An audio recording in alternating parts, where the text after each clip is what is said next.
Once an all-star season of Drag Race finishes, I like to look at all of the queens' track records, and if they had performed better on their original seasons or on the said all-star season. In theory, this could show us which queens had a glow-up from the original seasons, with the oh-so-coveted redemption storyline in mind. However, performing well, or poorly for that matter, on a season of Drag Race is not just dependent on your talent. You gotta factor in what queens you're competing against, what the challenges are, what story the production wants to tell, what kind of clout chasing is the show gonna try to do, all that stuff. In this video, we're going to see which queens did better on All Stars 10 compared to their original season's track records. But before we begin, I just want to remind you that if you would like to help the channel, you can like this video, dislike it, leave a comment, and of course, make sure you're subscribed. You can also become a member of the channel, and I want to thank all of these lovely people here who have become members so far. They have seen this video before the rest of you, and they already have other videos to watch. Some of those videos being channel exclusive content. Now, let's get back to the video.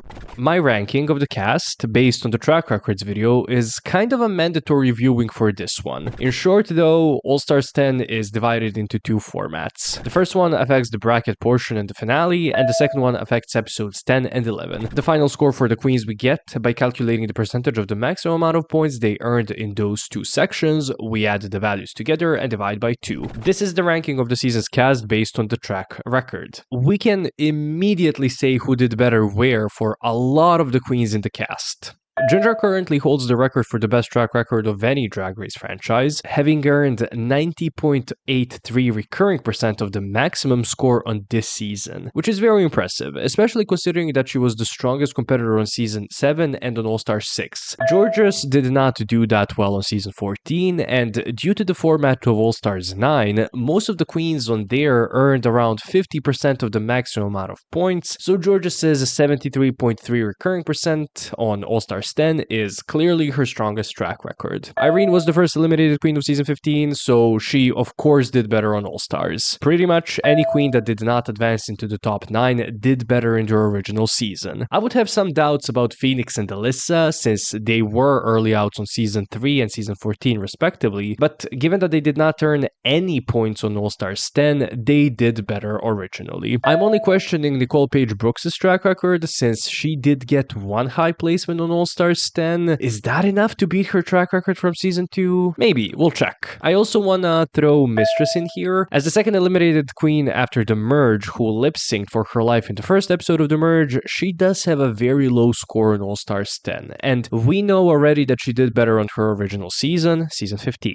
Therefore, we're just going to go over Bosco's, Daya's, Lydia's, Aja's, and Nicole Paige Brooks' original track records, and we will compare them to their track records on All Stars 10. Let's start from the bottom and work our way to the top.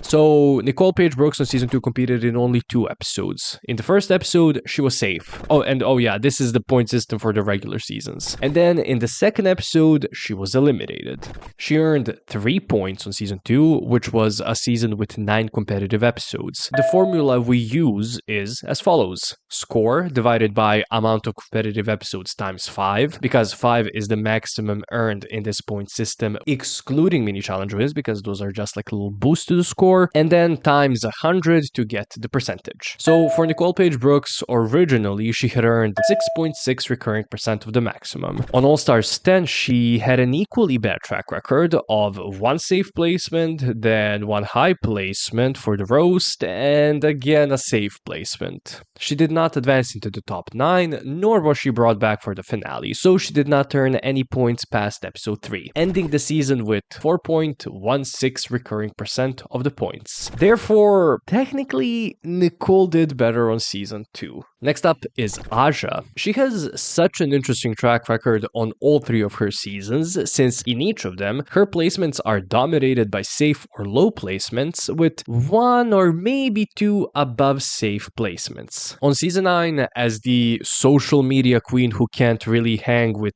actual drag queens archetype, she started the season off with 2 safe placements and then a bottom 2 placement in the Princesses and Their Sidekicks challenge. In the episode after that, she's part of the high group for the morning show challenge, and this is her only high placement in this season. We get 2 more safe placements, and then Aja gets eliminated in episode 7 after the 90210 acting challenge, ending the season with 17 points. That means that she had earned 28.3 recurring percent of the points. On All Stars 10, she did not really have a stellar showing either. She did start off with a win in episode 1, but then after that, she really was just safe. Episode 2, safe. Episode 3, safe. Episode 12, safe. Well, eliminated in the quarterfinals of the tournament, so, no reward points there. In the second format of the season, in both episodes 10 and 11, she was low. The show did try to gaslight us into thinking that she was safe in episode 11, but she got overly negative critiques for her talent show performance. Safe my ass. She was low there. So 3 in 12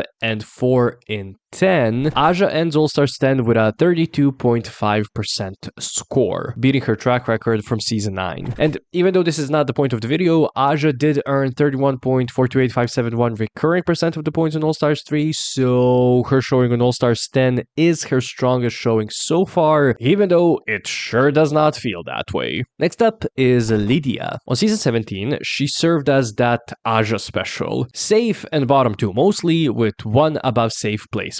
Lydia started season 17 off with 3 consecutive safe placements, but not to worry, she topped those off with a bottom 2 placement in the SNL challenge, where she beat Arieri in the lip sync. She continues the season with another 3 safe placements, albeit with a mini challenge win in episode 6. Those 3 safe placements are, again, topped off with a bottom 2 placement in episode 9, when she beat Corey King in the lip sync, after the design challenge. Being a funny queen, she knows about the rule of 3s, where you have to twist the expectations of the audience in the 3rd repetition of something, and therefore Lydia finally does not have a streak of 3 safe placements in the bottom 2 placement, but she actually has a good week in the competition, winning the roast in episode 10. But then she gets eliminated right after in episode 11. She ends the season with 26 points, so exactly 40% of the maximum amount of points that she could have earned. On All Stars 10, there are no 2 episodes in a row where she plays the same. She won the top 2 lip sync in episode 4 after the design challenge, but then she was safe in the performing roast in episode 5. In episode 6, she was top 2 for the Rusical, and then because she advanced into the semifinals of the tournament in the finale, we consider her high there. She kind of ate shit after the merge, being low for Snatch Game, and then in the bottom 2 for the quote-unquote talent show. That's 3 out of 10 or 30%.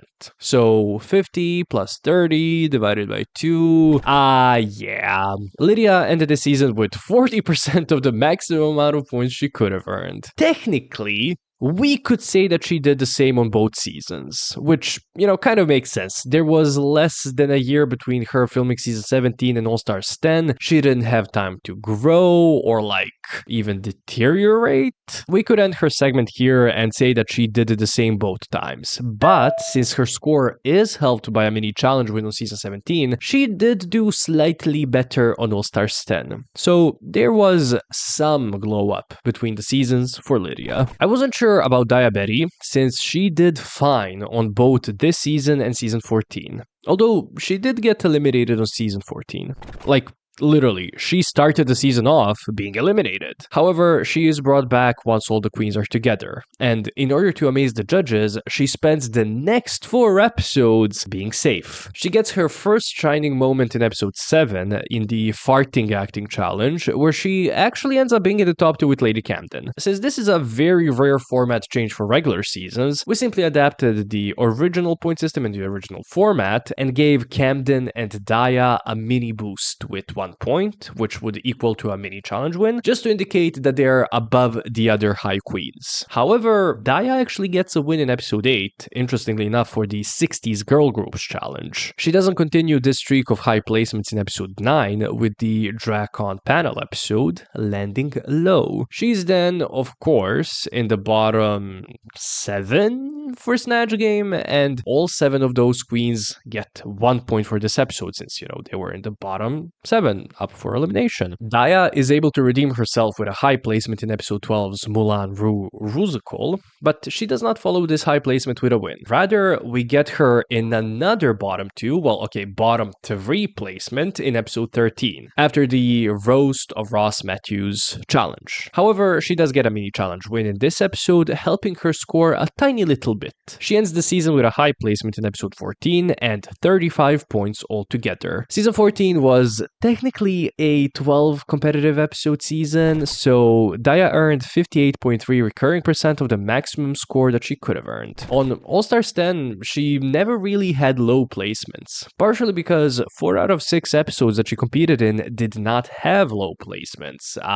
But yeah, still, she was solid on All-Stars 10. She started off bracket 3 in the top 2 with Ginger, which is maybe the most controversial episode of the season, but Daya does not get the win here. She's safe in episode 8, but gets her win back from Ginger in episode 9 after the improv challenge. Daya, however, is eliminated by a totally not taught in advance lip sync against Bosco to Show Me How You Burlesque in the finale. She doesn't get any points there. Now, I was right when I originally had said that she did not have a low placement. That still stands. Daya only placed safe after the merge, but before the finale of All-Stars 10. That means that her final score for All-Stars 10 is 50.83 recurring percent. She did better originally, but it doesn't feel that way. We're going to end the video with the queen that had eliminated Daya on All-Stars 10, Bosco. Now, Bosco has a very strong track record on All-Stars 10, but she wasn't a pushover by any means on season 14. I think she did better on All-Stars, but I still want to check.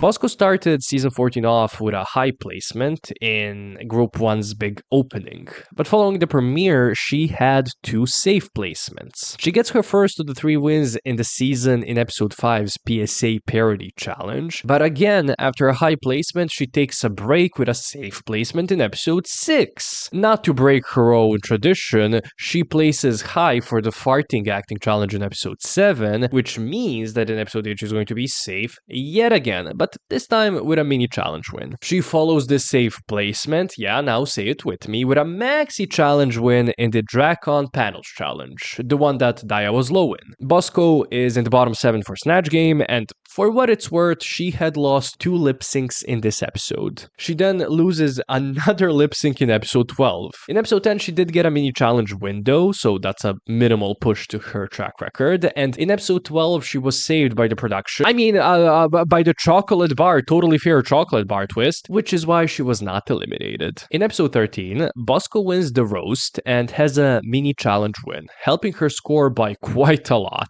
Sadly though, she could not really stick the landing on the season, placing low in the last competitive episode of season 14. 41 points out of 60 is a very good track record, so that's 68.3 recurring percent to be exact. However, on All-Stars 10, she did not have any hiccups. She started off the season with a high placement in the verse, writing and performing challenge, and then for the improv, she's in the top 2 and wins the lip sync against Irene. However, again in episode 3, we have her lip sync against Irene, but this time Irene wins. In the finale, she beats Daya, like I've said before, and she goes on to the semis, but she gets eliminated there, so we count her as high. In the second portion of the season, for Snatch Game, she first places safe, but she does win both the reading challenge in episode 11 and then the talent show, getting 6 points for episode 11. Her final score on All-Stars 10 is 74.16 recurring, meaning that Bosco did better on All-Stars than on her original season. And that's it. That's the video. To repeat what I said, the queens that did better on All-Stars 10 compared to their original seasons are Minjer Ginge, Bosco, Jorgeous, Irene the Alien, so the top 4 track records of the season. Then it's Lydia on a technicality and Aja. Do any of these results surprise you?